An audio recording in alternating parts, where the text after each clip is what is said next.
ప్రార్థన చేసుకున్నామండి. మమ్మల్ని మిక్కిలిగా ప్రేమించిన మా కన్న తండ్రి, ఉన్నతమైన మీ నామానికి స్తుతి చెల్లిస్తూ ఉన్నాం.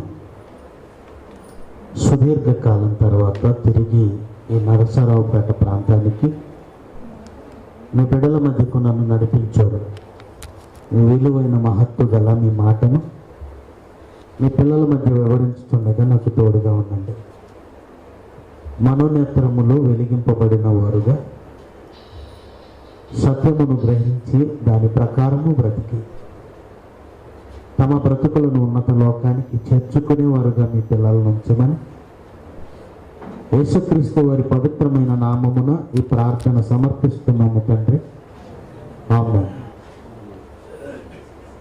క్రీస్తు నందు చేరువచ్చిన ప్రియులైన వారందరికీ ప్రభు నామమున శుభములు తెలియజేస్తూ ఉన్నాను. కాలేజ్ ఆఫ్ బైబిల్ టెక్నాలజీ నరసరావుపేటలో స్థాపింపబడిన కొద్ది దినాలకే చక్కటి పురోభివృద్ధిని సాధిస్తుంది అని విని సంతోషిస్తున్నాం. మనస్ఫూర్తిగా హృదయపూర్వకంగా అభినందిస్తూ ఉన్నాం. ప్రేమైన దేవుని వర్లారా, కరపత్రాలలో వాల్ పోస్టర్స్లో మీరు చూసిన ఒక ఆసక్తికరమైన అంశం, అనేకులు లైవ్లో కూడా చూడాలని ఆశపడి నన్ను అడిగారు. చాలామంది ఆసక్తితో దూరం నుంచి కూడా ఇక్కడ వరకు వచ్చారు. ఎందుకంటే అంశంలో కనబడుతున్న ఆ టైటిల్లో కనబడుతున్న విషయం అలాంటిది. ఏంటి టైటిల్? ఎండిన ఎముకలు బ్రతకగలవా?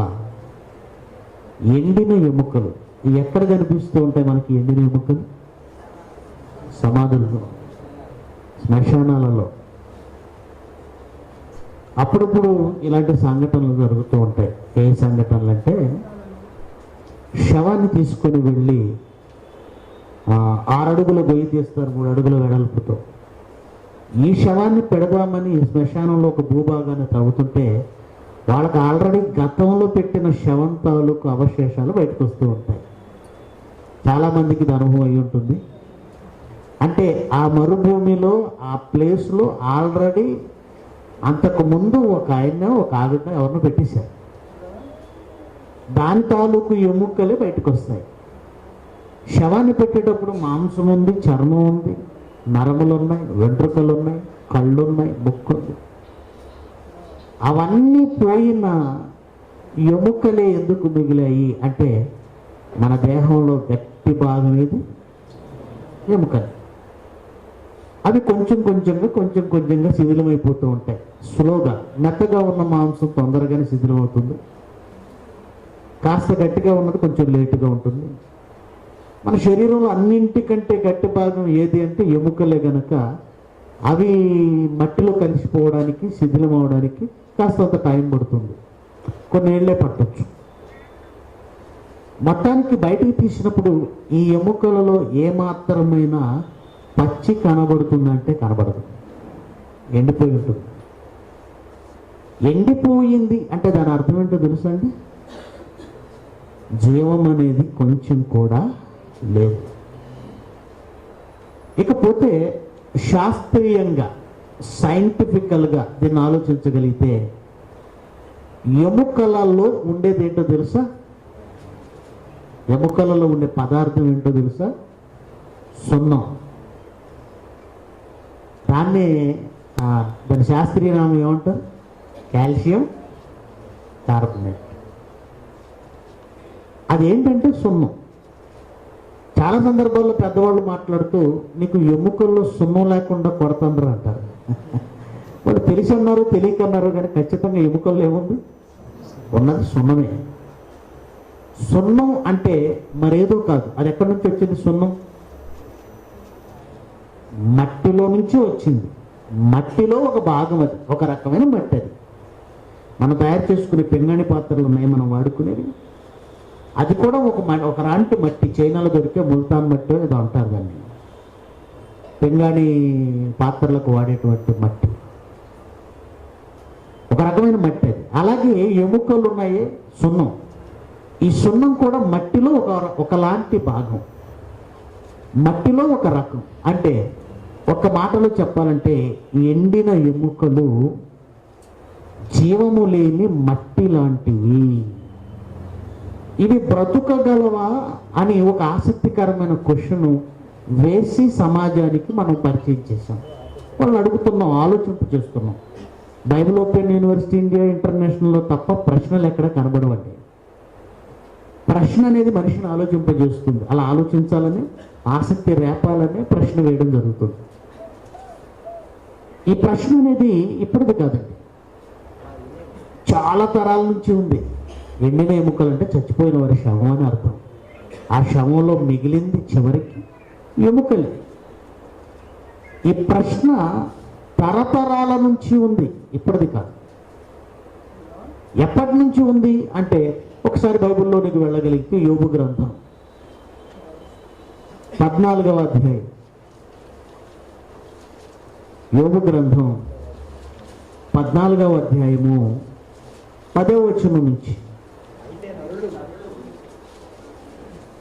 10వ వచనం, అదే విధముగా 14వ వచనం రెండు చదువుతాం. ఇది క్రీస్తుకు పూర్వం సుమారుగా 1800 సంవత్సరాల క్రితం లేదా 1500 సంవత్సరాల క్రితం, సుమారుగా 1500 సంవత్సరాల క్రితం వ్రాయబడిన గ్రంథంగా మనం పేర్కొంటాం. రైట్, ఏమని రాస్తున్నాడు చూడండి యోబు గారు. అయితే నరులు చనిపోయిన తర్వాత వారు మరణమై కదలలేకబడి ఉందురు. వారు నరులు ప్రాణము విడిచిన తర్వాత వారు ఏమైపోదురు? క్రీస్తు పూర్వం సుమారు 1500 సంవత్సరాల క్రితం సమాజంలో నెలకొని ఉన్న ప్రశ్న ఇది. యోబు గారికి అన్నీ ఉన్నప్పుడు, ఆయన శరీరంలో బలం ఉన్నప్పుడు, ఆరోగ్యం ఉన్నప్పుడు, ఆస్తులు ఉన్నప్పుడు ఎప్పుడూ రాని ఒక ప్రశ్న అంటే యోబుకు కష్టాలు, కన్నీళ్లు, కడగండ్లు, అనారోగ్యం అన్నీ ముంచుకొచ్చాయి. అప్పుడు ఆయనకు ఒక ఆలోచన వచ్చింది, నేను చనిపోతాను కదా. ఎప్పుడైతే శరీరంలో ఆరోగ్యం పూర్తిగా పోయిందో ఆయనకు అర్థమైపోయింది, ఇక నేను బ్రతకడం కష్టం. అప్పుడు వచ్చిందండి ఒక ఆలోచన, ఏమైపోతారు చచ్చిపోయిన వాళ్ళు? ఎప్పుడైనా ఏ రోజైనా మనం ఆలోచిస్తామండి మాట. ఈ ప్రపంచంలో ఏ మనిషి అయినా బ్రతికొండగా నేను చనిపోయిన తర్వాత ఏమవుతాను అన్న ఆలోచన ఎవరికైనా వస్తుందా? అసలు ఈ ఆలోచన వస్తేనే మనిషి బాగుపడతాడు, బ్రతుకుతాడు, బాగుపడతాడు.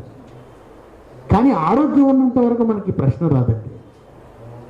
ఈ ప్రపంచంలో ఎవరికైనా జ్ఞానం రావాలంటే మొదట అతని మనసులో రావాల్సిన ప్రశ్నే, చచ్చిపోతే ఏమవుతాం?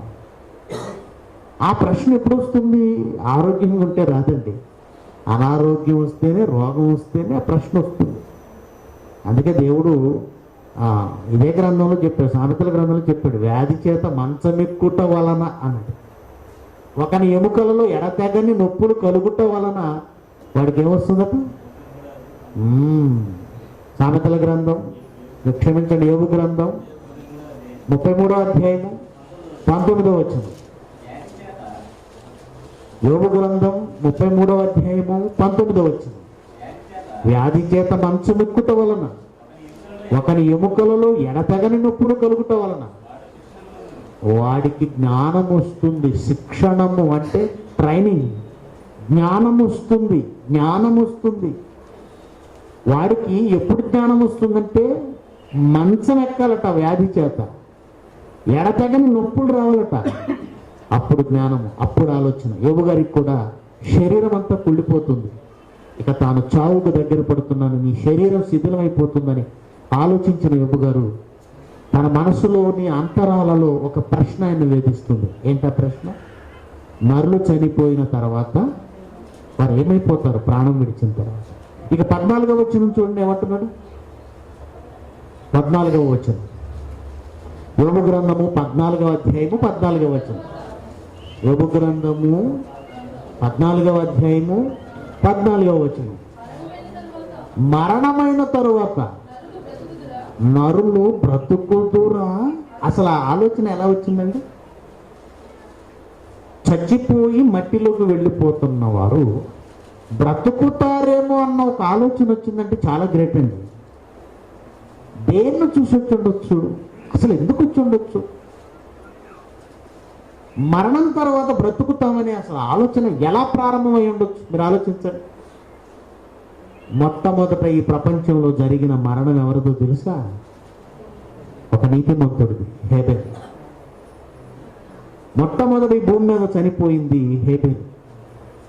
ఆ రోజు నుంచి ఈ రోజు వరకు, ఆ రోజు ప్రారంభమైన ఆలోచన. తమ వాణిని కోల్పోయిన తర్వాత, ఆ శవం మట్టిలోకి వెళ్ళి మట్టిలో కలిసిన తర్వాత, ఆనాటి నుండి వాళ్ళ మనసులో మళ్ళీ బ్రతికితే బాగుండన్న ఆలోచన. మళ్ళీ బ్రతికితే, మళ్ళీ బ్రతికితే, మళ్ళీ బ్రతికితే బాగుండన్న ఆలోచన, బ్రతుకుతారేమో అన్న ఆశ ఈ సమాజంలో ఉంది ఆనాటి నుండి అనడానికి యోబు గ్రంథమే సాక్ష్యం. అంతేకాదు, ఐగుప్తు దేశంలో కూడా పిరమిడ్లు మనం చూస్తాం. పిరమిడ్లు ఈ ప్రపంచం వింతలలో ఒక వింత. ఇంతకీ ఏంటి ఈ పిరమిడ్లు అంటే సమాధులు అని శాస్త్రవేత్తలు పిలిచారు. ఏంటది? సమాధులు. ఆ సమాధులు ఎలా తెరవాలో కూడా చాలా వాళ్ళకి కష్టమైపోయింది. ఎందుకంటే ఆ రోజున టెక్నాలజీని వాళ్ళు ట్రేస్ చేయలేకపోయారు.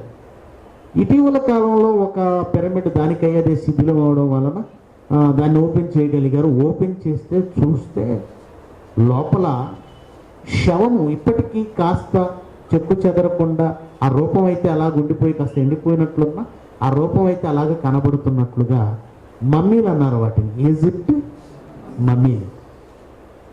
ఆ శవం తాలూకు ఆ రూపం అనేది అలాగే కనబడుతూ ఉంది కాస్తంత. దానితో పాటు కొన్ని బాక్సులు కనపడ్డాయి అక్కడ. దాంట్లో ఆ పిరమిడ్లో కొన్ని బాక్సులు కనపడ్డాయి, పెట్టెలు. ఆ పెట్టెలను ఓపెన్ చేస్తే విస్తారమైన సంపద ఉందట. బంగారం, వజ్రాలు, విలువైన రత్నాలు, మరకతమణులు, మణిమాణిక్యాలు, ఇలాంటి విలువైన సంపద అంతా బయటపడిందట. ఎందుకు ఇవన్నీ వీళ్ళు సమాధిలో పెట్టారు అని ఆలోచిస్తే, ఆరా తీస్తే చరిత్రలోనికి వెళితే ఆ రోజు ఆ సమాజంలో వారికున్న నమ్మకం ఏమిటంటే చచ్చిపోయిన తర్వాత తిరిగి లేస్తాం. తిరిగి లేచినప్పుడు బ్రతకడానికి సొమ్ము కావాలి కదా. అందుకని ఈ జీవితంలో సంపాదించుకున్న సొమ్మును తమ సమాధిలో తమతో బాటే పెట్టుకొని చచ్చిపోతారు. చచ్చిపోయిన శవంతో పాటు ఆ సొమ్మును సమాధిలో పెట్టేస్తారు. అంటే బ్రతికిన తర్వాత వీటిని ఉపయోగించుకోవడం. ఐగుప్తీయులకు అసలు ఆలోచన ఎలా వచ్చింది? పైగా మన దేశంలో అయితే కొన్ని సిద్ధాంతాలు ఉన్నాయి. చనిపోయిన తర్వాత మళ్ళీ తల్లి గర్భంలో నుంచి పుడతారని. దాన్నే మనం ఏమన్నా పునర్జన్మన్నాం. 7 జన్మలు ఉంటాయి అనే సిద్ధాంతం మన దేశంలో కనబడుతుంది. అలాంటిది ఐగుప్తు దేశంలో మళ్ళీ పుడతామనే సిద్ధాంతం లేకుండా బ్రతుకుతామనే సిద్ధాంతం ఎలా వచ్చింది? 400 ఏళ్ల పాటు ఐగుప్తు దేశంలో ఎవరున్నారు? ఇశ్రాయేలీలు ఉన్నారు. ప్రేమని దేవుడి పిల్లలారా, ఆ ఇశ్రాయేలీయులకు ఆ ఆలోచన ఉండడానికి రావడానికి కారణం ఏంటో తెలుసా? అబ్రహాం అండి. చనిపోయిన వాడు లేస్తాడు అన్న ఆలోచన రావడానికి ఆద్యుడెవరు? అబ్రహాము. ఎందుకంటే అబ్రహాముకు ఆ ఆలోచన ఉంది అని మనం అనడానికి రుజువు దేవుడు చెప్పిన మాట. ఆయన నీ కుమారుడు, ఒక్కగానొక్క కుమారుణ్ణి నువ్వు తీసుకొచ్చి నాకు బలిచ్చే. ఆ పర్వతం మీదకి వెళ్ళు, నువ్వు నీ భార్యకి చెప్పొద్దు, నీ ఒక్కగానొక్క కొడుకును తీసుకుని వెళ్ళంటే ఏమాత్రం వెనకాడకుండా అబ్రహాము వెళ్ళిపోయాడండి. ఎందుకు వెళ్ళాడు? ఏ ధైర్యంతో వెళ్ళాడు?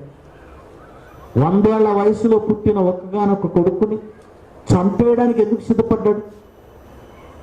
ఆకాశ నక్షత్రాలను చూపించి నీ సంతానాన్ని అలాగూ చేస్తాను, నీ గర్భవాసం నుండి జనములు వచ్చినట్లుగా నేను నియమించాను, సముద్రపు ఇసుకను చూపించి దాన్ని లెక్కించగలిగితే నువ్వు లెక్కించు, నీ సంతానం అలాగూ అగును అన్నవాడు ఇచ్చిన ఒక కొడుకును కూడా చంపేయమంటే వెనకాడకుండా కత్తెందుకు ఎత్తాడు? అబ్రహాములో ఒక నమ్మకం ఉందట. ఏంటది? నాకు దేవుడు ఇంకో కొడుకునిస్తాడు అనే ఆలోచన కాదట.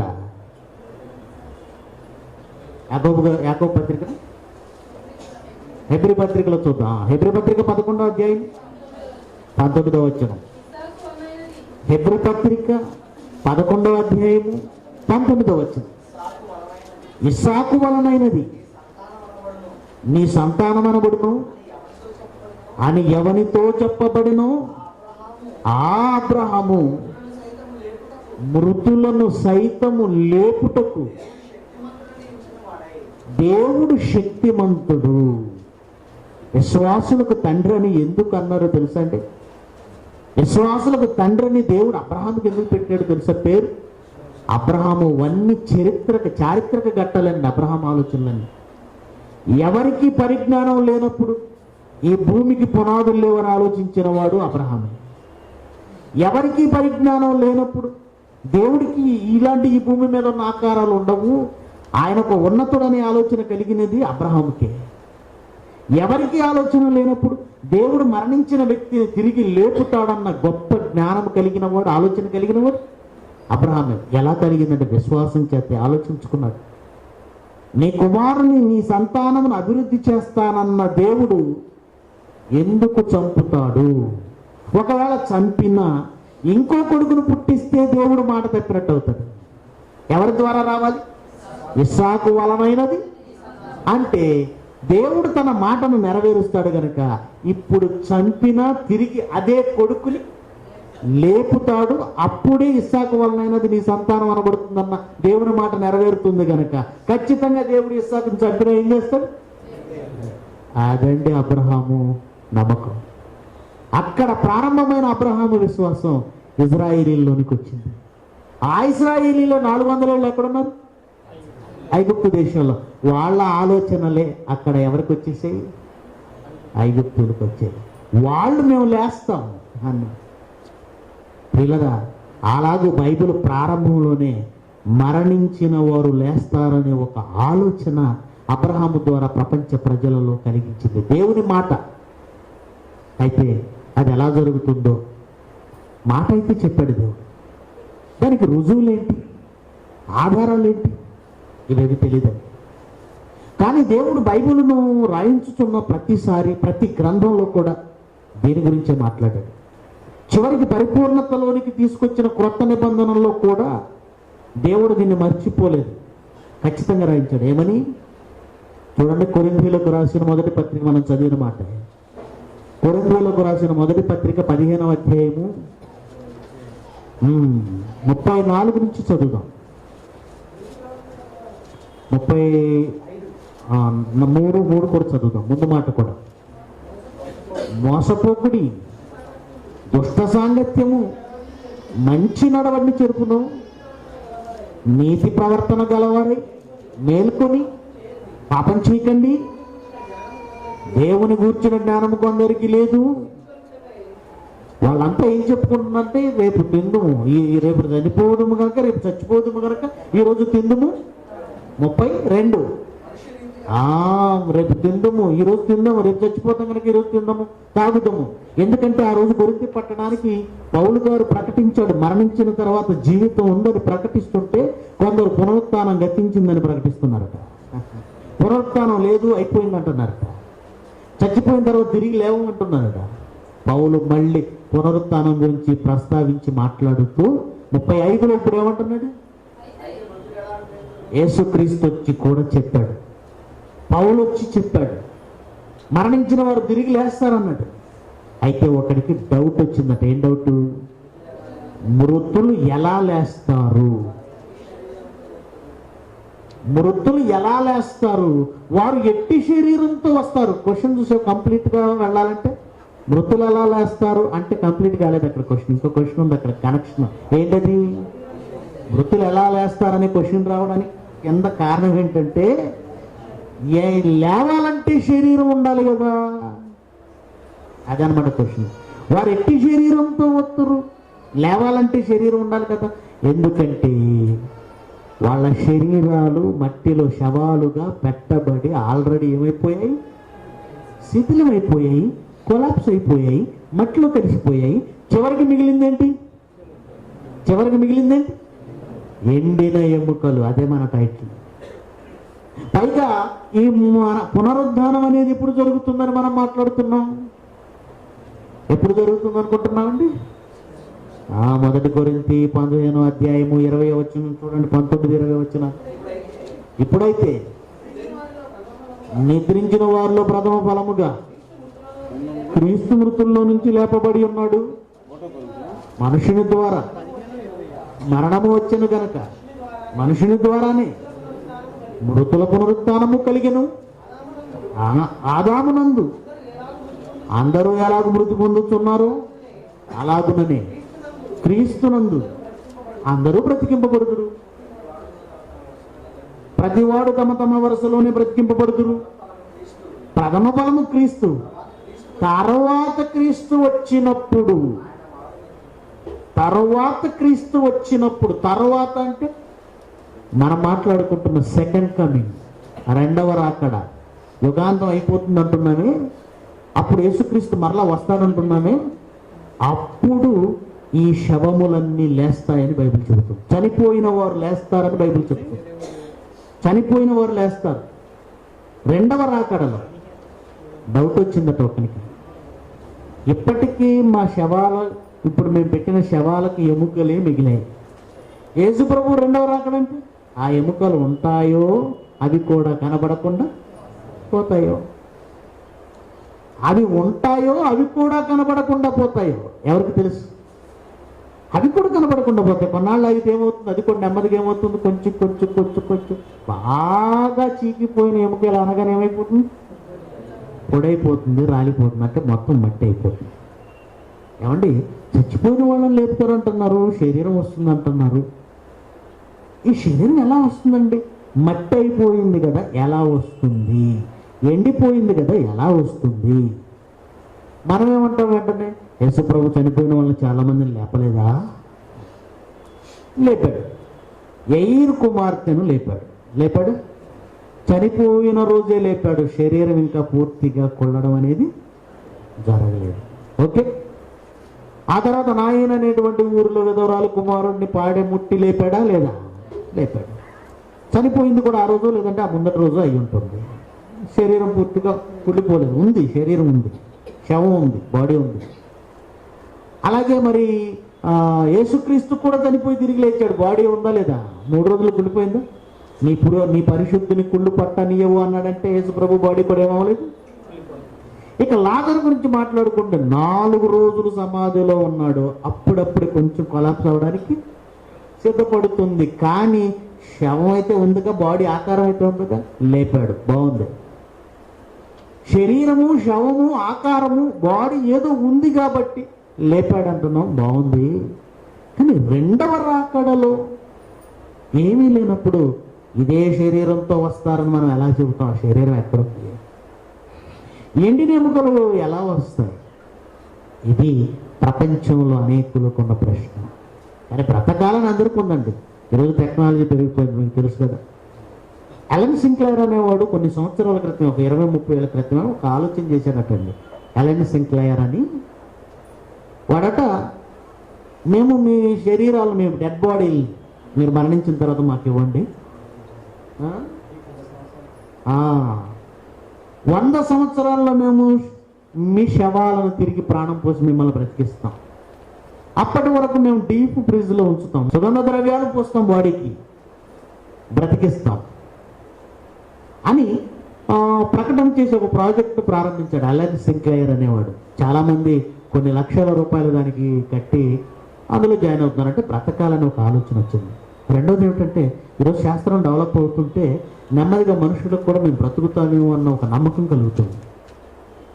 ఇప్పటికీ శాస్త్రవేత్తలను మరణాన్ని ఎలాగైనా జయించాలి, ఆయుష్ను పెంచేయాలి, అసలు మరణానికి కారణం అయ్యేది ఏంటో చూడాలి, ఏమంటారు వాటిని, ఆ జన్యువుల్ని కనుగొనాలి. కనుగొని దాన్ని ఏదైనా రీప్లేస్ చేయొచ్చా, దాన్ని ఏమైనా మార్చొచ్చా, చావు లేకుండా చేయొచ్చా అని వాళ్ళ ప్రయత్నాల్లో వాళ్ళు ఉన్నారు. ఎందుకంటే మనిషి ఎంత డెవలప్ అయ్యాడో చూస్తున్నారు కదా. రీసెంట్గా సోఫియా, ఎవరావిడ,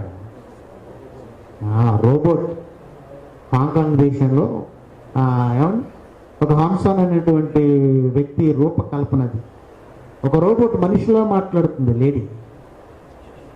ఎంత డెవలప్మెంట్! ఒక దేవుడు ఎలాగైతే ఒక మనిషిని క్రియేట్ చేశాడో అలాగే రోబోట్ని ఒక మనిషిలోనే అచ్చం మనం మాట్లాడింది రిసీవ్ చేసుకుంటుంది, అడిగిన ప్రశ్నలకు సమాధానం చెబుతుంది, మనుషుల బిహేవియర్ని అర్థం చేసుకుంటుంది, మనిషిలానే ప్రవర్తిస్తుంది. సినిమాలో చూసాం రోబో అనే సినిమాలో, కానీ అలా బయట లేదు ప్రస్తుతానికి అప్పటికి. కానీ 2015, 16 ఆ సంవత్సరం నుంచి ఇప్పటికి పరిపూర్ణంగా మొన్ననే దాన్ని తీసుకొని వచ్చారు ప్రజల మధ్యకి. ఎవరు? చైనా దేశంలో ఎంత చక్కగా మాట్లాడుతుందో తెలుసా? ఈ మనిషి టెక్నాలజీని చూస్తున్నంతసేపు చనిపోయిన వాళ్ళని కూడా ఇంకా శాస్త్రవేత్తలు బ్రతికిస్తారేమో అనే నమ్మకం కలుగుతుంది. చాలామంది ఇప్పటిక ప్రయత్నాల్లో ఉన్నారు, కానీ అది వారి వలన కాదు. దేవుడు మరో పద్ధతి చెప్పాడు, మనుషుల వల్ల కాదు, మరో పద్ధతి చెప్పాడు. ఎండిపోయినాయి కదా, కాల్షియం ఇందులో ఉంది, ఇది కాల్షియం, సున్నం, మట్టి, ఇవి బ్రతకగలవా అని ఆలోచన వచ్చిన వారికి దేవుడు చాలా చక్కటి ఎక్స్పెరిమెంట్ ఒకటి చేశాడు. ఏమండి, స్కూల్లో మీరు సైన్స్ పాఠాలు వింటే, పిల్లల దగ్గరికి వెళితే సైన్స్ టీచర్ పాఠం చెబుతుంది క్లాస్ రూమ్లో, థియరీ క్లాస్ అంటారు దాన్ని. ఈ క్లాస్ అయిపోయిన తర్వాత ఏం చేస్తుందంటే ల్యాబొరేటరీకి తీసుకెళ్తుంది పిల్లలందరినీ. ఎందుకు? థియరీగా చెప్పిన ఈ విషయం వాళ్లకు బాగా అర్థం కావాలంటే, వారి మనసులో ముద్రపడాలంటే ఇదే సైన్స్ని మళ్ళీ ఏం చేయాలి అక్కడ? ప్రయోగం, ఎక్స్పెరిమెంట్ అంటారు. ఉదాహరణకు గాలికి బరువు ఉంది, ఏమండి? గాలికి బరువు ఉంది, ఎవరో రాబర్ట్ బాయిల్ చెప్పాడా? దీనికి బరువు ఉందని ఆయన చెప్పాడు. మరి ఎలాగ నమ్మడం? పిల్లలకి చెప్తారు గాలికి బరువు ఉంది అని. ఎలా నమ్మడం అంటే, 2 బెలూన్లు తీసుకోండి, ఒక బెలూన్లో గాలి వదండి, మరో బెలూన్లో గాలి లేకుండా ఉంచండి, ఒక త్రాసు లాంటి కర్ర కట్టండి, మధ్యలో త్రాసులా పట్టుకోండి, ఎటువైపు వంగుతుంది? గాలి ఉన్న బెలూన్ వైపు కర్ర వంగుతుందంటే గాలికి బరువు ఉంది. ఇది క్లాసులో చెబుతుంది. పిల్లలకి నమ్మకం కుదరదేమో, వాళ్ళ హృదయంలో బాగా స్థిరంగా వేయాలని ల్యాబొరేటరీకి తీసుకెళ్ళి 2 బెలూన్లు తీసుకొని ఒక కర్ర కట్టి మధ్యలో దారంతో త్రాసులా పట్టుకొని పిల్లలకు చూపిస్తుంది. దాన్ని ఎక్స్పెరిమెంట్ అంటారు. ఇది టెస్టాలజీ అనేటువంటి ఆయన ఈ బోధనా పద్ధతులు కనుగొన్నాడు అని గొప్పగా చెప్పుకుంటారు. బీఈడీ చేసిన వాళ్ళు ఎవరైనా ఉంటే వాళ్ళకి తెలుస్తుంది. కానీ టెస్టాలజీ లాంటి మేధావులకే పద్ధతులు నేర్పింది బైబిల్. మృతులైన నీ వారు బ్రతుకుతారని దేవుడు చెప్పాడు యెషయా గ్రంథం 26వ అధ్యాయంలో. ఆ మాట కూడా చూడండి, యెషయా గ్రంథం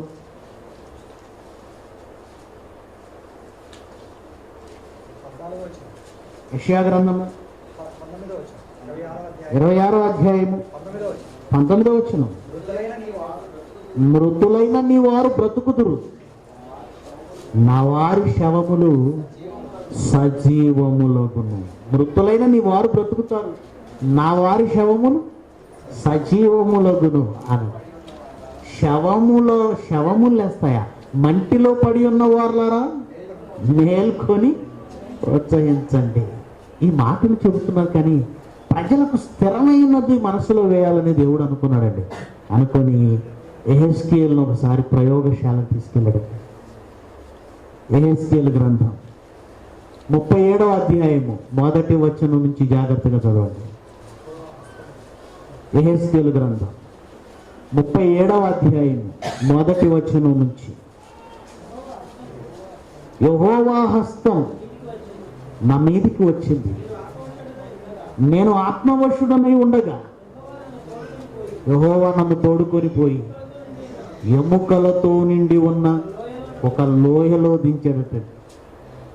ప్రవక్తలకు ఎన్ని అద్భుతాలు జరిగాయో మీరు బైబిల్ చదివితే అర్థమవుతుంది. ప్రవక్తలకు ఎన్ని దర్శనాలు, ఎన్ని ప్రత్యక్షతలను వాళ్ళు చూశారు. ఆ రోజుల్లో వాళ్ళు దేవుని వలన, దేవదూతల ప్రత్యక్షతలను, దేవుని ప్రత్యక్షతలను ఎన్నో చూశారు. ఆత్మవశుడైన ఈ యెహెజ్కేలును ఆత్మ ఎక్కడికి తీసుకెళ్ళిందట? ఎముకలతో నిండిన ఒక లోయ. ఎముకలు, అన్ని ఎముకలే, పుర్రెలు, చేతులు, కాళ్ళు, అన్ని ఎముకలు ఎముకలు ఎముకలు. ఒక లోయలో అన్ని ఎందుకున్నాయండి? ఒక లోయలో అన్ని ఎముకలు ఎందుకున్నాయి? ఏదైనా ఘోరమైన యుద్ధం జరిగితే 1000 మంది, లక్షల మంది కూడా చచ్చిపోతారు. లేదా ఏదైనా ఉపద్రవం, అది వ్యాధి కావచ్చు, లేదంటే ప్రకృతి విపత్తు కావచ్చు, ఒక్కసారిగా వచ్చిందంటే మనుషులు కుప్పలు కుప్పలుగా పడిపోతారు. ఎందుకంటే 1977లో వచ్చిన దివిసీమ తుఫాన్ నిజంగా కరెంటు పోల్స్ కొందరు, చెట్లలో కొందరు, వీధుల్లో కొందరు, పొలాల్లో కొందరు, కుప్పలు కుప్పలు కుప్పలు. పెద్ద ప్రొక్లైనర్తో పెద్ద గొయ్యి తీసి శవాలన్నింటి ఒకే కుప్పగా ఒక్క చోట ఏం చేశారు, ఒకే చోట కట్టేశారండి. ఒకే చోట. కొన్నాళ్ళు ఆగితే ఆ గొయ్యి తవ్వారు అనుకోండి, ఎన్ని ఎముకలు ఉంటాయి? కొన్ని వందల ఎముకలు అక్కడ దొరుకుతాయి, కొన్ని వేల ఎముకలు. అంటే ఒక్కసారిగా విపత్తులో చనిపోయిన వారు, లేదా యుద్ధంలో చనిపోయిన వారు, లేదా రోగం వల్ల చనిపోయిన వారు కుప్పలు కుప్పలుగా పడిన వాళ్ళు అనమాట. వాళ్ళ శవాలన్నీ చీకిపోయాయి, వారి మాంసం అంతా చీకిపోయింది, వారి నరాలన్నీ తెగిపోయాయి, చిరిగిపోయాయి, చీకిపోయాయి. ఎండిపోయిన ఎముకలు మాత్రమే మిగిలాయి. చదవండి, దాన్ని కంటిన్యూ చేయండి. ఆత్మవశుడైన నన్ను ఆత్మ ఎక్కడ దించింది అన్నాడు? ఎముకలతో నిండిపోయిన ఒక లోయలో నన్ను దించాడు. ఏమండి, ఒక ప్రవక్తలకు ఎన్ని ప్రయోగాలు చేశాడు తెలుసండి దేవుడు వాక్యం చెప్పడానికి. ఎన్ని ప్రయోగాలు! ఒక హోషేయనేంటి, ఒక ఇర్మియానేంటి, ఏమండి వేషని పిల్లాడి పిల్లలకు అని అంటాడు. ఒకరినేమో నువ్వు అసలు వస్త్రాలే లేకుండా వీధుల్లో తిరగాలి నువ్వు కొన్ని నెలల పాటు అంటాడు. మీరు గ్రంథాలు చదివితే అర్థమవుతుంది, ఇప్పుడు అని చెప్పలేము. ఏకంగా తీసుకెళ్ళి ఎక్కడ దించాడు? ఎముకలతో నిండిన, అది మాంసం, మనుషుల ఎముకలతో నిండిన ఓ లోయలో దించితే, మనల్ని దించితే ఎలా ఉంటుంది చెప్పండి? ఒక్కరిగా, ఒంటరిగా. అవసరం లేదు. మనం లేవగానే ఉదయాన్నే పాల ప్యాకెట్ కోసమో లేదంటే పేపర్ కోసం డోర్ తీస్తాం కదండి, అలా డోర్ తీయగానే మనిషి పుర్రె ఒకటి ఉందనుకోండి కింద, అది చాలు వారం రోజులు లేవని జ్వరంతో. ఒక పుర్రె కనపడితేనే కంగారు మనకి. అలాంటిది ప్రవక్తలు, ఇది కష్టాలంటే. ప్రవక్త కూడా మనిషి కదా, ఆయనకి భయం ఉంటుంది, ఆయనకి కంగారు ఉంటుంది, ఒక ఆందోళన మనసులో ఉంటుంది. ఆ ఆందోళనలోనే ఎన్నో ఆలోచనలు పుడతాయి. దేవుని ఆలోచన ఒక ప్రవక్తను అక్కడ దింపాడు. ప్రాక్టికల్స్ మనకు బోధ చేయడానికి వాళ్ళు ఎన్ని ప్రాక్టికల్స్ చేశారో తెలుసా? దానియేలు నువ్వు ఈ ప్రక్క తిరిగి పడుకో, ఎస్కేలు నువ్వు ఆ ప్రక్క తిరిగి పడుకో. ఎన్ని ప్రయోగాలు ఉంటాయో తెలుసండి. ఎముకల మధ్య అటు ఇటున్నాడు, అటు ఇటున్నాడు, అటు ఇటున్నాడు. ఎండిపోయిన ఎముకలు, ఎండిపోయిన పుర్రెలు, ఎండిపోయిన చేతులు. ఆ పరిస్థితి చూస్తే భూమి మీద మనిషి జాతి పుట్టిన నాటి నుండి ఎన్ని లక్షల లేదా కోట్ల శవాల ఎముకలు ఈ భూగర్భంలో ఉండాలి. ఆలోచించండి. ఎముకలతో నిండిన లోయలో దింపాడంటే, ఒక లోయలోనే ఇన్ని ఉంటే ఈ భూమి తన పొరలలో ఎన్ని కోట్ల మంది ఎముకలను నిక్షిప్తం చేసుకొని ఉంది. అర్థమైందా మీకు? ఎన్ని కోట్ల ఎముకలని. వాటి గురించి ఆలోచించాలి. మాకెందుకండి ఈ శవాల చుట్టూ బ్రతుకు అనిపిస్తుంది కదండి. నిజంగా మనం ఆ పరిస్థితుల్లో ఉంటే ఈ ఎముకల చుట్టూ. అప్పుడప్పుడు శ్మశానాల దగ్గర కొందరు ఉంటారండి ఈ శవాలను కాల్చడానికి. కాపర్లేదు అంటారు కదా, వాళ్ళకి మనం అప్పగించి వచ్చేస్తాం. శవం మనవాళ్ళదైనా వాళ్ళకి అప్పగించి వచ్చేస్తారు చాలామంది కాల్చేసేమని. ఎందుకంటే మనకు అక్కడ ఉండడానికి భయం, దాన్ని చూడడానికి భయం. ఎందుకంటే కాలుతున్నప్పుడు అలా లేస్తుంది, లేదా లేచి ఇలా కూర్చుంటుంది. మన ఆ ఘోరాలు చూడలేక మనం వెళ్ళిపోతాం. వాడు మాత్రం తప్పును ఒకటి వేస్తాడు, కాలకపోతే లోపలికి పెడతాడు, మంటల్లోకి వేసేస్తాడు. ఏమంటే వాడి జీవితం అలా ఎందుకుంది? బ్రతకలేక తెంచుకున్నాడు, లేక అది ప్రజాసేవ అనుకున్నాడు, ఇది నా ధర్మం అనుకున్నాడు, తెలియచేస్తున్నాడు. ఓకే, వాడి జీవితం ఎలాంటిదో దేవుని సేవకుని జీవితం కూడా అలాంటిదే. ఎందుకు తెలుసా? ఎక్కడో గుంటూరు, అక్కడి నుండి ఇక్కడికి వచ్చి 40 కిలోమీటర్ల దూరంలో వాక్యం చెప్పడం అంటే ఏ కర్మ అండి. ప్రశాంత్కి ఏమీ లేవనుకోకండి, మంచి ఇల్లు ఉంది, బ్రతకడానికి చాలా ఉంది. వాళ్ళ నాన్నగారు మంచి సంఘాన్ని కట్టాడు. అక్కడి నుంచి ఇక్కడికి వచ్చి ఎందుకు కష్టపడాలి? ప్రవక్తలకు దేవుడు నియమించినవి చేయాలి, సేవకులకు దేవుడు నియమించినవి. ఇక్కడికి వచ్చి 40 కిలోమీటర్లు రావడమే మహా కష్టం, చాలా కష్టం అండి. ఎందుకంటే నేను ఇక్కడికి రాగానే చూసిన సంఖ్యను చూసి షాక్ అయ్యాను. వచ్చిన సంఖ్యను చూసి నేను వచ్చింది 70-80 కిలోమీటర్ల నుంచి. అంటే పోస్టర్లు వేయలేదా అని అడిగాను, రాగానే అదే అడిగాను, పోస్టర్లు వేయలేదా అని అడిగాను. వేసాను అన్నారు. ఎండిన ఎముకలు బ్రతకగలవా అని ఎంత టైట్లు కనపడినా నరసరావుపేట వాళ్ళు రాలేదంటే వీళ్ళు మామూలు వాళ్ళు కాదన్నమాట. ఇలాంటి వారిని మార్చాలనే ఇంట్రెస్ట్ నాకైతే కొంచెం తక్కువగా ఉంటుంది. ఎందుకంటే ఎవడైనా అన్యాయం చేయవాడుగానే ఉండనేమో, ఎవడైనా విననివాడైతే విననివాడిగానే ఉండనేమన్నాడు. కానీ అలాంటి ఏమంటే ఇక్కడ పల్నాడు పౌరుషం ఏమంటే ఏమన్నారు, పల్నాటి నాగమ్మ, పల్నాటి ఆయన ఎవరంటే బ్రహ్మనాయుడు, పౌరుషాన్ని మీసాల మేలేస్తూ ఉండేటువంటి ప్రాంతాన్ని దేవుని వైపు మళ్లించాలని ఒక సంకల్పం అండి.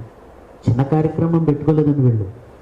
15 లక్షల రూపాయలు సుమారుగా జైశాలి పిడి సుందరరావు గారి చేత 4 దినాల కార్యక్రమం. కొన్ని వేల మంది వచ్చి కూర్చోవాలి మైండ్లో. బ్రహ్మనాయుడు స్టేడియం, కోడెల శివప్రసాద్ గారి స్టేడియం, కొన్ని వేల మందిని కూర్చోబెట్టాలి. ఎవరి కోసం అండి? ఆయన కోసం ఏం కాదు. ఆయన ఆత్మను ఆయన రక్షించుకున్నాడు, వాళ్ళ ఆత్మలు వాళ్ళు రక్షించుకున్నారు. ఇప్పుడు బాధ్యత ఉంది, ఎవరి ఆత్మలను రక్షించమని దేవుడు పంపాడు. నువ్వు నరసరావుపేటలో ఆయన అక్కడ అందరూ పగా ప్రతీకారాలు పౌరుషం మీసాలంటున్నారు. వాళ్ళందరి ఆత్మలను రక్షించాలి అంటే కొన్ని లక్షల రూపాయలు ఎంత భారమో తెలుసా? నిజంగా జయశాలి గారి సభలండి 4 రోజులు జరిగాయండి నిడమరులో. పెట్టిన వాళ్ళకి నిజంగా మనస్ఫూర్తిగా హ్యాట్స్ ఆఫ్ చెప్తున్నాను. ఎందుకంటే నాతో పాటు మా ఊరు నుంచి 4 వచ్చారండి కొత్త వాళ్ళు, ఇక్కడ మీటింగ్కి వచ్చారు. ఇంత దూరం నాతో పాటు వచ్చిస్తామని వాళ్ళు బైబిల్ తీసుకొని వచ్చారు. వాళ్ళు ఎవరు అంటే ఎప్పుడు చూసినా వాళ్ళలో కుర్రాడు తాగి తిరుగుతూ ఉండేవాడు. ఈ 4 రోజుల మీటింగ్కి వచ్చేసి బైబిల్ పట్టుకున్న కుర్రాడు మాతో పాటు వచ్చేసరికి నేను చాలా హ్యాపీగా ఫీల్ అవుతున్నాను. చాలా అంటే 4 రోజుల ఆ వాక్యం వాళ్ళ హృదయాలను ఏం చేసింది? మార్చేసింది. అంటే జయశాలి గారు 4 రోజులు ఈ నరసరావుపేటలో అడుగు పెడితే ఏమవుతుంది? మారిపోతారన్నమాట. అది చూడడానికి రండి కొన్ని లక్షల రూపాయలు అప్పైనా చేయడానికి సిద్ధపడిపోయాడు తమ్ముడు. మరి ఆ మహాకార్యక్రమంలో మీరెంత వరకు ఉంటారు? ఆత్మల రక్షణ కొరకు మీరెంత వరకు ముందుకు అడిగేస్తారు? ఆలోచించండి. యేసుక్రీస్తు తనకున్న వైభవాన్నే వదిలేసి భూమి మీదకి వచ్చి ప్రాణాన్నే పెట్టేశాడు. మనం దేవుణ్ణి సంతోష పెట్టడానికి మనకున్న దాంట్లో కొంత ఇవ్వగలిగినది సహకారంగా ఉండాలి. ప్రవక్తలకు దేవుని సేవకులకు ఉన్న కష్టం ఎముకలతో నిండిన ఆ లోయలో దించి అటు ఇటు నడవమన్నాడు. ఎందుకు నడవమన్నాడు తెలుసా? ఒక ప్రశ్న అడుగుతున్నాడు దేవుడు. ఏమడుగుతున్నాడు చూడండి. నరపుత్రుడా, ఎముకలు చూస్తున్నావు కదా, బొత్తిగా ఎండిపోయాయి కదా, ఎండిపోయిన ఈ ఎముకలు. అదే టైటిల్ ఇచ్చాను నేను. Bible open university India international ఏదైనా టైటిల్ ఇచ్చిందంటే అది బైబిల్లో ఉండి తీరుతుంది. ఎండిపోయిన ఈ ఎముకలు బ్రతకగలవా అని మనిషిని క్వశ్చన్ వేసి ఆలోచింపచేసింది ఎవరో తెలుసా? దేవుడు. ఆ క్వశ్చన్ వేయడానికి అక్కడ తీసుకొచ్చాడు. కొద్దిగా ఎండిపోయిన ఎముకలు బ్రతకగలవా అన్నాడు. అని అడగగా ప్రభువా, యెహోవా, అది నీకే తెలియను. ఎందుకంటే చాలా విషయాలు యేసు ప్రభు వచ్చేంత వరకు ప్రవక్తలకు కూడా తెలీదు. చాలా విషయాలు తెలియదు. సొలొమోను కూడా అన్నాడు, వాడు ఏమైపోతాయో నాకు తెలియదు అన్నాడు. నరులు పోయిన తర్వాత ఏమి సంభవించిన వాడితో ఎవరు చెప్తారు, ఎవరికి తెలుసు అని వదిలేశాడు. అంటే ప్రవక్తల కాలానికి సొలొమోను కాలానికి పూర్తి వివరణ అయితే రాలేదు. ఎహెజ్కేలు దగ్గరకు వచ్చేసరికి దేవుడు చెప్పాలనుకున్నాడు, చెప్పడం ప్రారంభించాడు ప్రాక్టికల్గా. ఎండిపోయిన ఎముకలు బ్రతకగలవంటే నీకే తెలియదు. అప్పుడు దేవుడు చెప్తున్నాడు. అందుకు దేవుడు ప్రవచనమెత్తి ఎండిపోయిన ఈ ఎముకలతో ఇట్లను ప్రవక్తతో చెప్పిస్తున్నాడు. స్కూల్లో పిల్లలకంటే ఓరల్ రీడింగ్ అని ఉంటుందండి. తెలుసా మీకు? ఓరల్ రీడింగ్ టీచర్ చెబితే వాళ్ళ నోటితో వల్లి వేయించడం. తెలుగులో ఏమంటారంటే వల్లి వేయించడం. వాళ్ళ చదువుకోండి, బాగా చదవండి, బాగా చదవండి, బాగా చదవండి అంటే 5వ తరగతి వరకండి మీరు చదువుకోండి అని వాళ్ళకి ఇస్తే వాళ్ళు చదవలేరండి. ఎందుకంటే ఇది సైకాలజీ. టీచర్ ఏం చేయాలంటే ఖచ్చితంగా వాళ్ళ చేత వల్లి వేయించాలి. అది వస్తుంది వాళ్ళకి. రిపీట్ చేయించాలి, వాళ్ళతో ఓరల్ రీడింగ్ చేయించాలి, మనం చెప్పించాలి. మనం చెబితే వాళ్ళు చెప్పాలి, అలా రిపీట్ చేయాలి, అప్పుడు బాగా వస్తుంది. దేవుడు కూడా కొన్ని విషయాలు ఎంత జాగ్రత్త తీసుకున్నాడంటే, నాయన నువ్వే చెప్పు, నువ్వేం చెబుతున్నావు నీకు గుర్తుండిపోద్దు కదా, నువ్వే మాట్లాడు, నువ్వే చెప్పు. ఏం చెప్పమన్నాడు? ప్రవచనం ఎత్తి ఎండిపోయిన ఈ ఎముకలతో ఎలాగో చెప్పు. ఎండిపోయిన ఈ ఎముకలారా, ఎండిపోయిన ఎముకలారా, యెహోవా మాట ఆలకించండి. ఈ ఎముకలకు ప్రభు అయిన యెహోవా సెలవిచ్చున్నదేమనగా, మీరు బ్రతుకున్నట్లు నేను మీలోనికి ఏం రప్పిస్తున్నాను? నేను మీలోనికి జీవాత్మను రప్పించుచున్నాను. ప్రవచనం నువ్వే చెప్పన్నాడు. ప్రవక్త ఎందుకు చెప్పాలి? ఆయన బ్రతికించేది ప్రవక్త దేవుడు. దేవుడు అప్పుడు ఆయన బ్రతికించేయచ్చు కదా, జీవాత్మను పంపేయచ్చు కదా. ఎర్ర సముద్రాన్ని పాయలు చేసింది ఎవరు? దేవుడా మోషేనా? పాయలు చేసేది దేవుడైనప్పుడు మోషే కర్ర ఎందుకు మళ్ళా నీళ్ళ మీద? దేవుడు మన వలన జరిగించాలని, మన వలన జరిగించి మనకు ఘనత తేవాలని ఆయన ఉద్దేశం అండి. కనుక ఎప్పుడు మన సైడ్ ఉండకూడదు. దేవుడి పని అంటే పరిగెత్తుకుంటూ వెళ్ళాలి. నీ చేత దేవుడు చేయించుకోవాలి అంతే. నీ చేత దేవుడు చేయించాలంటే నువ్వు ఉండాలి ఇంట్రెస్ట్గా. కనుక ఆయన నువ్వే చెప్పాడు. చెప్పగానే ఏం జరిగింది తెలుసా? గడగడ గడగడ గడగడ గడగడ శబ్దం ఒకటి వస్తుందట. ఏంటి శబ్దం అంటే ఎముకలు ఏమవుతున్నాయి చదవండి. కంటిన్యూ చేయండి. దాని తర్వాత చర్మము కప్పి ఏమండి మీకు నరములిచ్చి మీ మీద మాంసం పొదిగి చర్మము మీ మీద కప్పేదను, మీలో జీవాత్మనుంచగా మీరు బ్రతుకుదురు. యెహోవానై ఉన్నానని ఆయన నాకు ఇచ్చిన ఆజ్ఞ ప్రకారం నేను ప్రవచించుచుండగా గడగడమని ధ్వని ఒకటి. ఏంటా ధ్వని? అప్పుడు ఎముకలు ఒకదానితో ఒకటి కనెక్ట్ అయిపోతున్నాయి. టక్ టక్ టక్ టక్. ఎంత పెద్ద ప్రాజెక్టు దేవుడు ఎందుకు చేశాడో తెలుసా? ఆ రోజు ప్రవక్తను చూపించి. ఇశ్రాయేలీలు, యూదులు అదృష్టవంతులండి వాళ్ళు ఆ రోజు. నిజంగా ఎంత గొప్ప ఆ ప్రత్యక్షత కానీ, ఇంత జ్ఞానం కానీ మిగిలిన ఏ జనములకు దేవుడు ఇవ్వలేదండి. మరణించిన వారికి బ్రతుకుందన్న నిజం కూడా ఇశ్రాయేలీల ద్వారానే, యూదుల ద్వారానే ప్రపంచానికి వెళ్ళాలనుకున్నాడు. మరణం తర్వాత జీవం, సువార్త వారి వల్ల వెళ్ళాలనుకుంటే నిజంగా అన్ని అద్భుతాలు వాళ్ళ మధ్య జరిగితే వాళ్ళు దౌర్భాగ్యులండి. ఈరోజు యేసు ప్రభు నమ్మటం లేదు వాళ్ళు. ఇలాంటి అద్భుతాలు మన మధ్య జరిగితే ఎంత బాగుండేదోనండి. వాళ్ళు ఎంత దౌర్భాగ్యులంటే నిజంగా ఇలాంటివి జరిగినప్పుడు ఆ రోజు ఇశ్రాయేలీలు అందరికీ చెప్పాడు దేవుడు. వాళ్ళు ప్రపంచానికి చెప్పాలి, కానీ వాళ్ళలో నమ్మకం లేదండి, విశ్వాసం లేదండి. వాళ్ళలో పాడైపోయారండి వాళ్ళు మాస్టర్స్ అండి, ప్రపంచానికి మాస్టర్స్ కావాలి. అయ్యారు మాస్టర్స్ ఎందులో తెలుసా? లోక సంబంధమైన జ్ఞానములో ఈ ప్రపంచానికి మాస్టర్స్ ఎవరంటే ఇజ్రాయేలీలు, యూదులే. టెక్నాలజీ ఏ విషయంలోనైనా దేన్ని సాధించినా, దేన్ని డిస్కవర్ చేసినా, దేన్ని కనుగొన్నా చేసింది ఎవరంటే వాళ్ళు, ఇజ్రాయేలీలు. దేవుడిచ్చిన ఈ జ్ఞానాన్ని లోక సంబంధంగా ఉపయోగించి అటు వెళ్ళిపోయారు. ఈ ప్రపంచానికి చనిపోతే మరో బ్రతుకుందని ప్రాక్టికల్గా రుజువు చేయవలసినటువంటి ఇజ్రాయేలీలు దేవునికి విరోధమై, క్రీస్తుకి విరోధమై శాపానికి గురై వెళ్ళిపోయారండి. వాళ్ళు శాపగ్రస్తులయ్యారు. ఈరోజు వాళ్ళు శాపగ్రస్తులయ్యారు కనుకనే ఆ అదృష్టాన్ని దేవుడు మనకు ప్రసాదించాడు. ఆ కొమ్మలు విరిచివేయబడ్డాయి కనుకనే మనం తీసుకెళ్లి క్రీస్తుతో అంటు కట్టబడ్డాం. ఆ అదృష్టం మనకిచ్చాడు. ఆ రోజు ఏం జరిగిందంటే ఎముకలు ఎముకలు ఎముకలు కలిసిపోయాయి. ఎండిపోయిన ఎముకలకు జీవం రావడం ఏంటంటే మట్టి కదండి, అది ఎండిపోయిన మట్టి. అది మట్టిలోకి జీవం ఎలా వస్తుంది? ఆ రోజు కాస్త ఎముకలైన మిగిలాయి. మరి యేసుక్రీస్తు వచ్చే కాలానికి ఎముకలు కూడా ఉండకపోవచ్చు కదా. జాగ్రత్తగా వినాలి. మట్టిలో కలిసిపోయిన ఆ ఎముకలు, ఆ మాంసము, ఆ నరములు, ఆ రూపం, ఆ చర్మం మళ్ళీ తిరిగి వస్తుందని దేవుడు అంటున్నాడు. మళ్ళీ తిరిగి వస్తుంది అంటున్నాడు. ఇదేనా క్రొత్తదా? ఇదేసం అంటే ఇదే. ఇప్పుడు మీకున్న ఈ శరీరం ఉందా, ఇదే మరలా తిరిగి వస్తుంది మీకు. కాకపోతే మహిమపరచబడుతుంది. దాని క్యారెక్టరిస్టిక్స్ మారిపోతాయి. మహిమపరచబడుతుంది. ఈ శరీరమే తిరిగి వస్తుందా? ఒకడికి డౌట్ వచ్చేసింది. అడిగాడు, పౌలుని అడిగాడు. ఏమడిగాడట? చదవండి, మనం మళ్ళీ క్వశ్చన్ దగ్గరికి వెళ్ళిపోవాలి. 1 కొరింథీ 15:35. అసలు శవమే లేకుండా ఎముకలు కూడా కరిగిపోయి మట్టిలో కలిసిపోయాయి కదా, శరీరం అయితే తిరిగి వస్తుందని మీరు అంటున్నారు.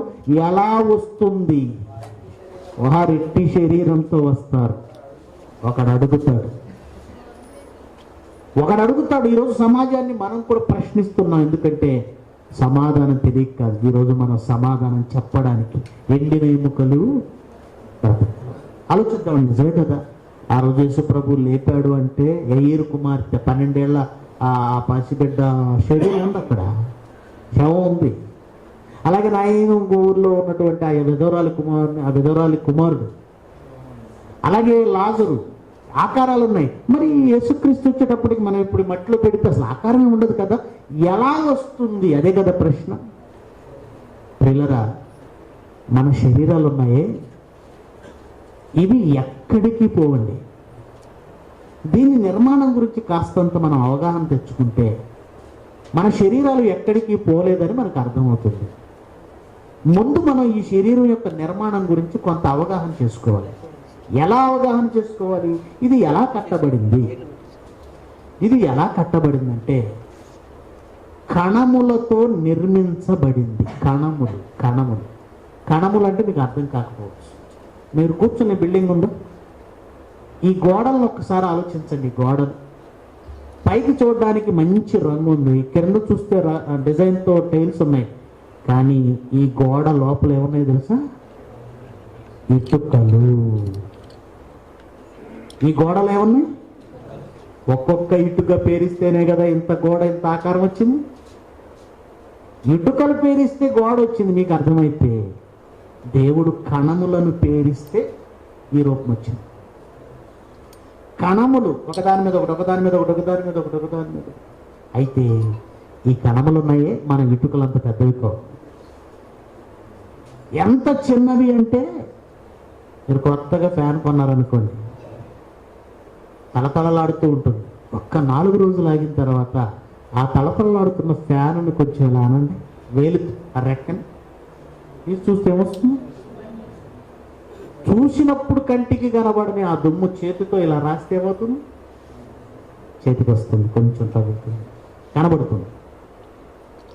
ఈ దుమ్ములోని కణము ఉంటుంది చూసారా?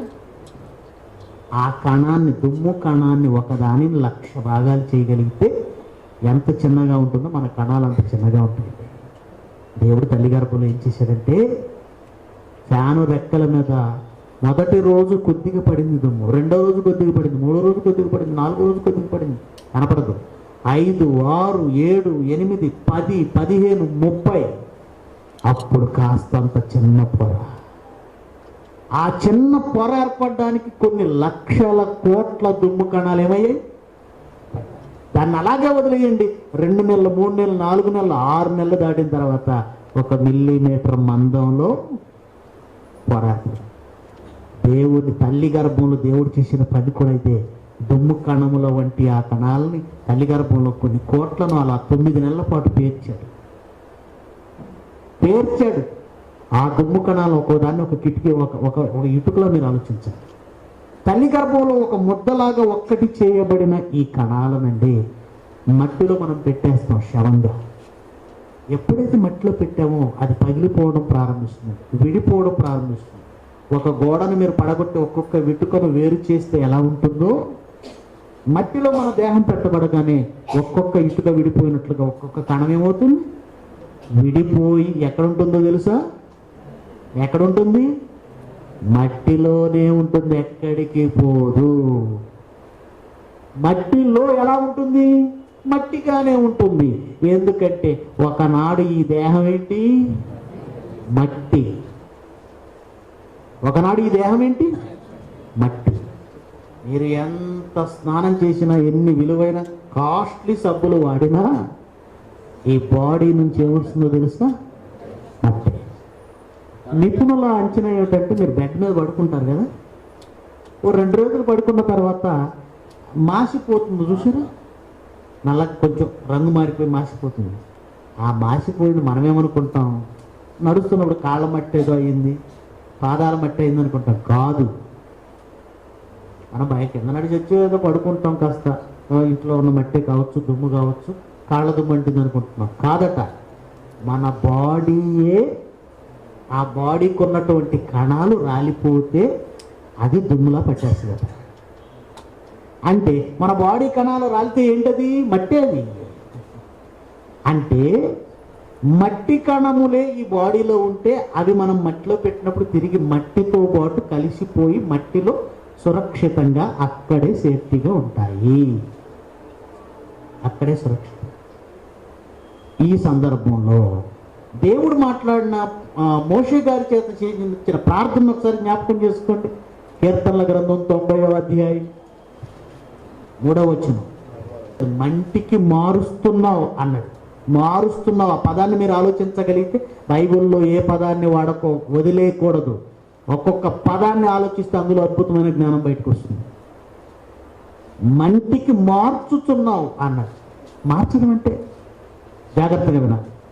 కొన్ని పదార్థాల నుండి స్టోర్ చేయడానికి వాటి స్థితిని మనం మారుస్తాం. అర్థం కాలేదు కదా? ఎగ్జాంపుల్ చెప్తాను మీకు. పాలు మనకు తెలిసింది. పాలు ఏ పదార్థం అంటది?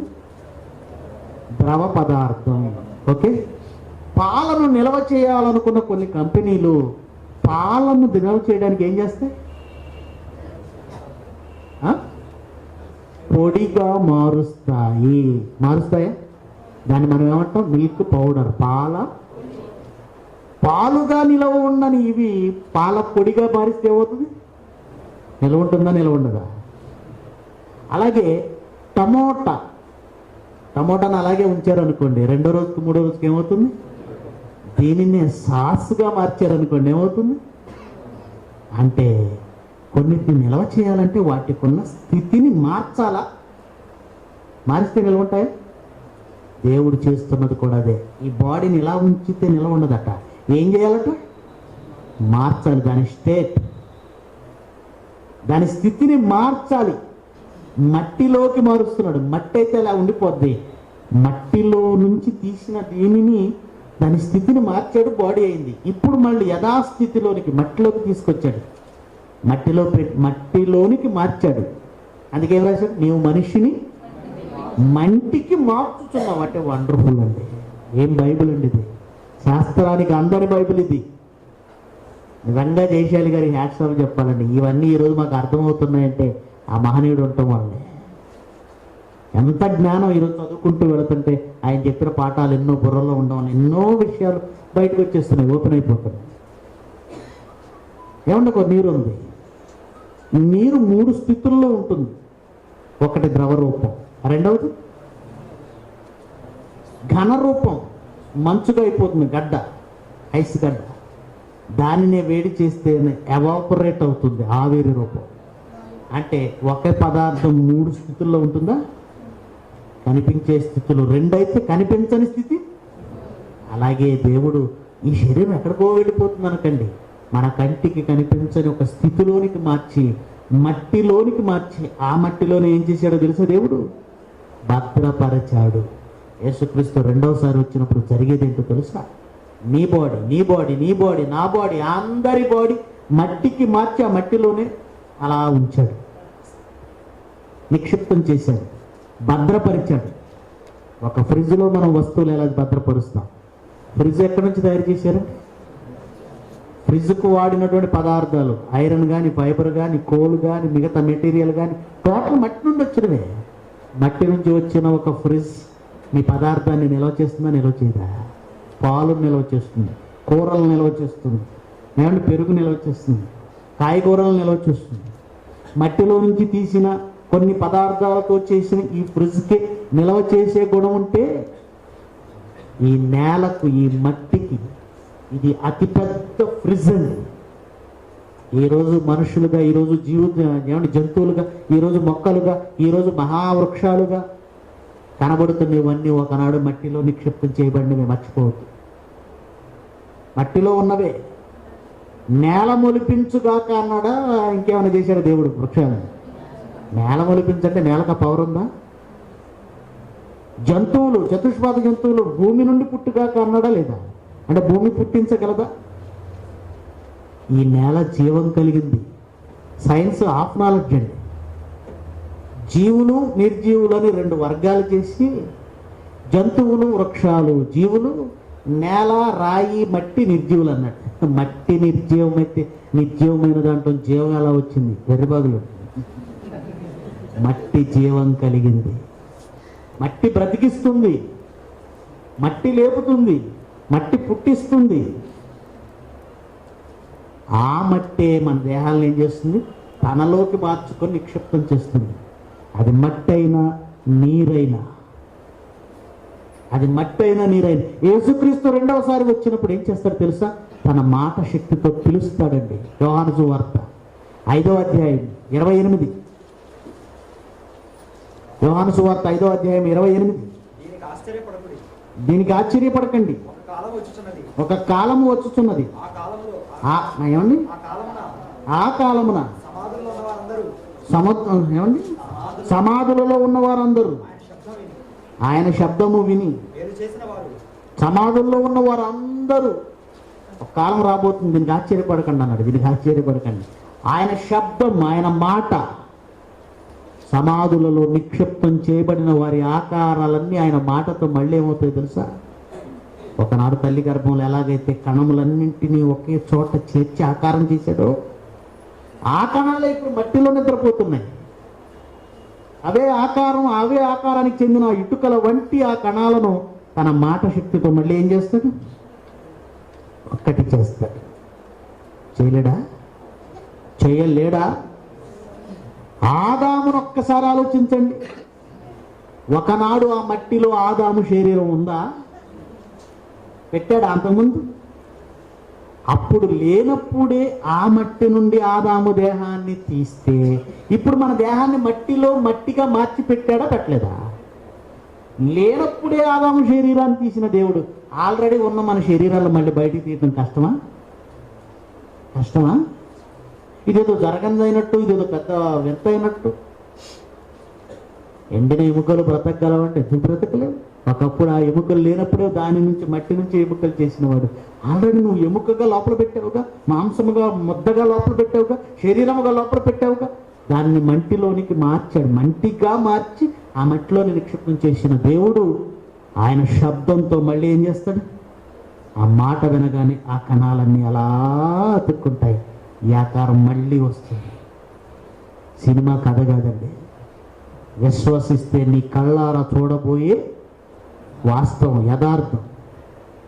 నిజంగా నువ్వు విశ్వసిస్తే నీ కళ్ళతో చూస్తావు. అలా ఆకారం అంతా కొన్ని యాడుల్లో చూస్తామండి. బైక్ ఇలా వెళుతుంటుంది, బైక్ ఏమి ఉండదు, ఒకటి హ్యాండిల్ ఉంటుంది ముందు, ఏదో మొత్తాన్ని బైక్ అనేది గుర్తులేదు నాకు.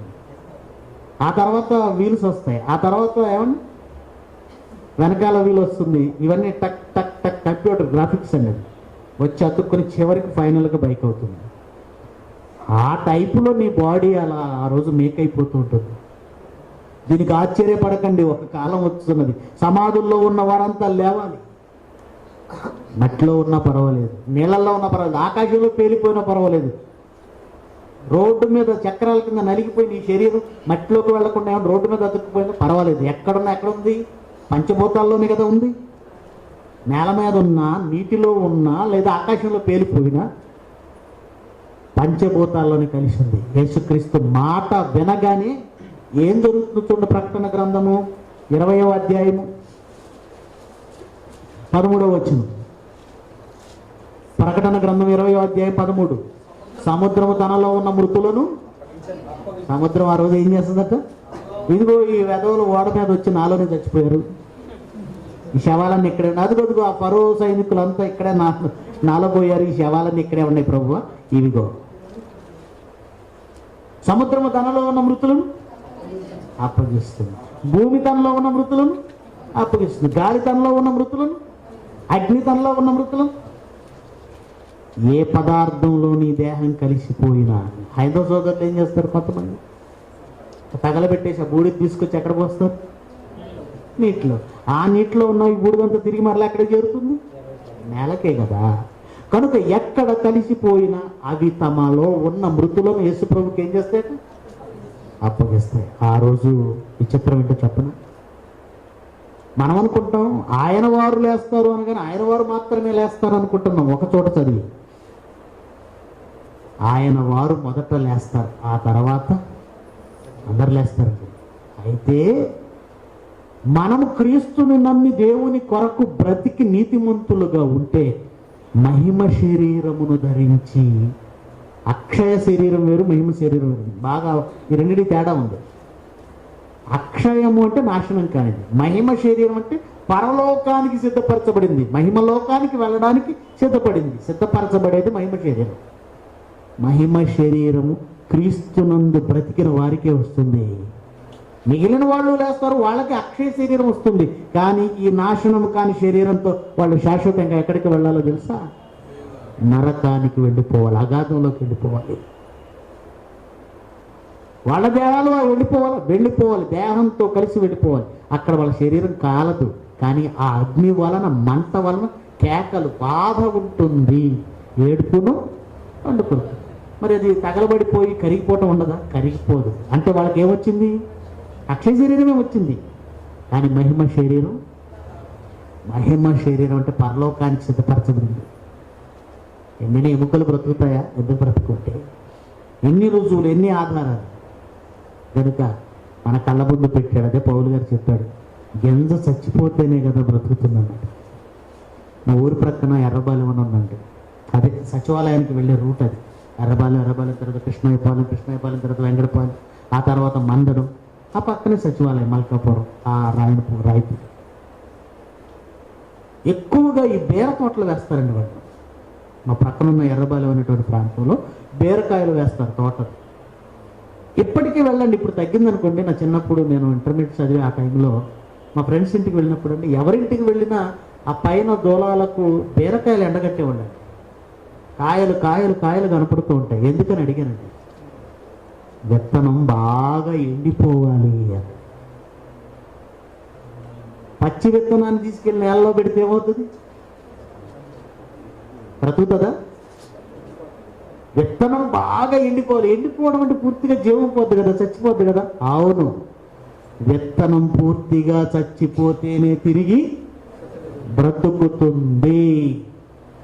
అలాగే నీవు చచ్చిపోతేనే తిరిగి బ్రతుకుతావు. ఇది నీకు అర్థం చేసుకోవడం దేవుడు ప్రకృతిలో పెట్టిందే ఒక విత్తనం. అందుకే ఏమన్నాడు, ఆ క్వశ్చన్ అడిగిన వాడిని ఏమన్నాడు, మళ్ళీ చదవండి.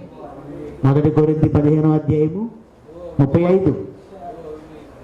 అయితే మృతులు ఎలాగలేదురు, వాడెట్టి శరీరంతో వస్తున్నది ఒకడు అడుగును, ఓ అవివేకి, నీవు విత్తినది చచ్చితేనే గాని, చచ్చితేనే, అందులో డౌట్ ఏం లేదు, చస్తేనే బ్రతుకుతుంది కదా, నువ్వు చచ్చిపోతేనే బ్రతుకుతావు. ఒక గింజకు బ్రతుకిచ్చిన దేవుడు మళ్ళీ మనకు మరో బ్రతుకివ్వడా. అప్పటి వరకు గింజలా ఉన్నది, ఆ గింజలో నుంచి మహావృక్షం ఎలా వస్తుందో 6 అడుగుల ఆకారం, 5 అడుగుల ఆకారం, నల్లగా, తెల్లగా, పొట్టిగా, పొడవుగా, లావుగా, సన్నగా, ఇవి ఈ ఆకారాలు, ఇప్పుడున్న ఆకారాలు. కానీ అక్షయమైన మహిమ శరీరం వచ్చిందే అప్పుడు నలుపు, తెలుపు, పొట్టి, పొడవు కాదండి. ఏ ఆకారం కావాలంటే ఆ ఆకారంలో మారగలిగిన ఒక మహోన్నతమైన శక్తి ఆ శరీరానికి వస్తుంది. అది మహాశక్తి. ఉన్నట్టుండి విశ్వాన్ని దాటి వెళ్ళగలిగినంత ఆకారం దానికి వస్తుంది. యేసుప్రభువే దానికి సాక్ష్యం అండి. ఒక్క రోజులో పరలోకానికి వెళ్ళాడు, వచ్చేసాడు. తలుపులు వేసే ఉన్నాయట, అలా లోపలికి వచ్చేసాడు. శరీరం ఉందా, శరీరం లేదేమో, దయ్యమేమో అనుకున్నారు. నా ఏళ్ళు, నా చేతులు చూడండి, నన్ను పట్టుకొని చూడండి, నేను జీవించి ఉన్నాను అన్నాడు. అంటే శరీరం ఉంది, ఆ గోడను, ఆ తలుపులను అలా వచ్చేసాడు లోపలికి. అంటే మనం మరణించి తిరిగి లేచిన తర్వాత వచ్చే ఆ మహిమ శరీరానికి ఆ పవర్ ఉంటుందా? ఉంటుంది. అది మనకు అర్థం కావడానికి యేసు ప్రభు చేశాడు. అర్థమవుతుంది. కనుక ఎండిన ఎముకలు బ్రతకగలవా? ఈ నిజం తెలియకే కదండి ఈరోజు సమాజంలో ఇదే జీవితం అనుకునే కదండి అందరూ ఎంజాయ్ ఎంజాయ్ ఎంజాయ్ అని చచ్చిపోతున్నారు. ఈరోజు మనుషులు ఎందుకు బ్రతుకుతున్నారు చెప్పండి? ఇదే జీవితం, దీని తర్వాత ఇంకేమీ లేదు. ఎందుకంటే ఆ సమాజం దాన్ని చూడలేదు, వాళ్ళ మనోనేత్రాలు వెలిగింపబడలేదు, వాళ్ళకి అది అర్థం కాలేదు. అందుకే ప్రపంచం అంతా ఒకటే టార్గెట్, బ్రతకాలి, పెళ్లి చేసుకోవాలి, పిల్లలు కనాలి, వాళ్ళని సెటిల్ చేయాలి, ఆ తర్వాత కాలు మీద కాలు వేసుకొని కొన్నాళ్ళు పోగాలి, తర్వాత పాడి మీద ఊరేగాలి, ఫైనల్ అంతే. తర్వాత ఏంటని ఎవడైనా ఆలోచిస్తున్నాడు? ఎవ్వరికీ ఆలోచన లేదు. మీకు విషయం తెలుసా, క్రైస్తవులకు కూడా ఈ ఆలోచన లేదు. అందరూ ఈ భూమి మీద ఫైనల్ మా ఎండింగ్ ఏంటి? ఆ వృద్ధాప్యం. వృద్ధాప్యంలో పెన్షన్ వస్తే చాలు, చచ్చి పరితికినంత వరకు హ్యాపీ వృత్తం, తర్వాత పోతాం. పోయిన తర్వాత ఏంటి? మరో లోకం ఉందని తెలియక ఈ భూమి మీద కోసం ప్రాకులాడుతున్న ఈ ప్రపంచానికి ఈ నిజాన్ని చెప్పడానికి క్రీస్తు లోకం నుంచి, ఆ లోకం నుంచి ఈ లోకానికి వచ్చాడు. అందుకే తమ్ముడు గుంటూరు నుంచి నరసరావుపేట వచ్చాడు. మీరు ఇక్కడే ఉన్నారు. ఈ పేటలో, ఈ ప్రాంతాల్లో ఉన్న వారికి వాక్యం చెప్పాలంటే డిసెంబర్ 5, 4, 5, 6, 7 ఈ సంవత్సరం డిసెంబర్ 4, 5, 6, 7 మహాసభలు జరగబోతున్నాయి. దేవుని కష్టం, దేవుని ఆ బాధ మీరు అర్థం చేసుకుంటే ఆ మహాకార్యక్రమంలో మీరు కూడా పాలుభాగస్తులు. ఈ వాస్తవాలను, ఈ నిజాలను ప్రపంచానికి చెప్పండి. అగ్నిలో నుండి లాగినట్లు కొందరినైనా మీరు రక్షించగలిగితే ఆ పరలోకంలో దేవుడు మీకు స్థానాన్ని ఇస్తాడు. ఏం ఆలోచిస్తున్నారు? దేవుని కొరకు ఆలోచించండి, దేవునికి అనుకూలంగా నిర్ణయం తీసుకోండి. విని వదిలేశారా, మీ జీవితాలను మీరే మోసం చేసుకున్నారు. ఓకేనా? ప్రార్థన చేసుకోండి. ప్రేమ కలిగిన మా తండ్రి, కొన్ని వేల సంవత్సరాలుగా మనిషి మీకు అవిధేయుడై బ్రతుకుతున్న, దీర్ఘశాంతము కలిగి మమ్మల్ని సహిస్తున్నారు. అలాగే మీ సహనాన్ని, చేతగానితనం అనుకుంటున్న ఈ సమాజంలో మీ పిల్లల్లో కొందరినైనా మేము రక్షించాలని చేస్తున్న ప్రయత్నమే ఈ కార్యక్రమాలు. మీ బాధను, మీ ఆలోచనలను కొంతవరకైనా శాంతిపరచుటకే ఈ మహాకార్యక్రమాలు నేను జరిగిస్తున్నాను. ఈ నరసరావుపేట పట్టణంలో మీ కుమారుడు ప్రశాంత్ మహాకార్యక్రమాన్ని భుజస్కంధాలపై వేసుకున్నాడు. చిన్నవాడైనా పేదవాడైనా భారాన్ని భుజాన మోసుకున్నాడు. ఆయనకు సహకారులుగా నిలుస్తామని మాట ఇచ్చిన ప్రతి బిడ్డ మనస్సును, మాటను స్థిరం చేయండి. మా ముందున్న ఆ మహాకార్యక్రమాన్ని విజయవంతం చేయటంలో ఏ ఏ కార్యక్రమాల్లో మా అవసరతలు ఉన్నాయో మీరు తీర్చండి, తోడుగా ఉండండి.